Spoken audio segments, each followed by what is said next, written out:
Magandang hapon sa inyo lahat, mga subscribers, mga viewers. Andito na muli si Papa Lips, na tagal din tayo hindi nag-uusap, itong vlog na to ay tungkol sa pagpunta namin sa Olongapo. Niyaya ko na magsasalita doon para ipapaliwanag ko sa kanila kung paano nagkaroon sila ng church building. So, in-invite ako ng isang pastor doon para mag-testimony kung paano na nagkaroon sila ng church building. So, kasama ko dito si Joy. Kasama sa din sa Olongapo. Jay, gusto ka? Ayan, si Joy.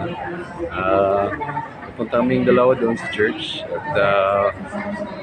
at ako ay mapamahagi ng salita ng Diyos na tungkol sa building na yun na naging possible sa Panginoon.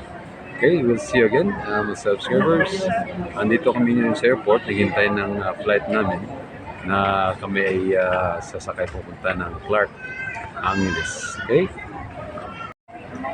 Yun, nandito na kami sa airport. Naghintay kami ng flight namin.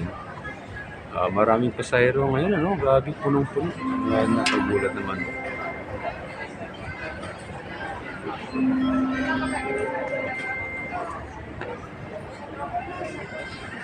Maraming pasahero, grabe. Super dami. Ano bang araw ngayon?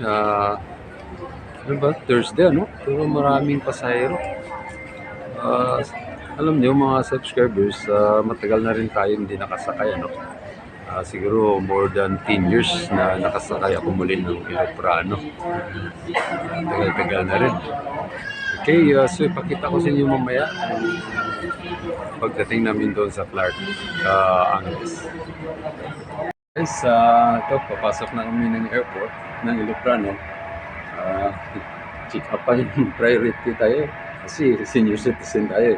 So, papasok na tayo ng eroplano at palis na rin kami, papunta na ang Clark. Ayun, may eroplano, Ayan natin, Ayan, paalis na tayo at pupunta na tayo sa Clark Air Base, mga subscribers, madali tayo at saka ayun, papunta, ito na, papasok na kami, naunahan ako ni Joy. Subscribers, nandito na tayo ngayon, papasok ng eroplano. Ayun, ang daming pasahero dito, hanapin natin yung upuan natin. Nandito na tayo, mga subscribers, sa loob ng eroplano. Yung mga pasahero nandun pa sa huli.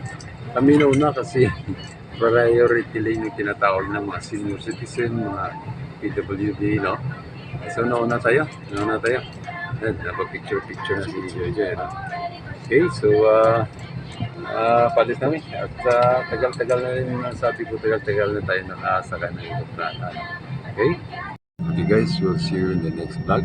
And patuloy natin yun pagdating sa Olongapo. Okay, we'll see you again. Once again, this is Papa Lips and Joy. We'll see you again. Bye-bye. Mga subscribers, dito na tayo sa loob ng eroplano. Papalit nga sumayan, mas tabis pa sa iban. Pag di nyo matilawan,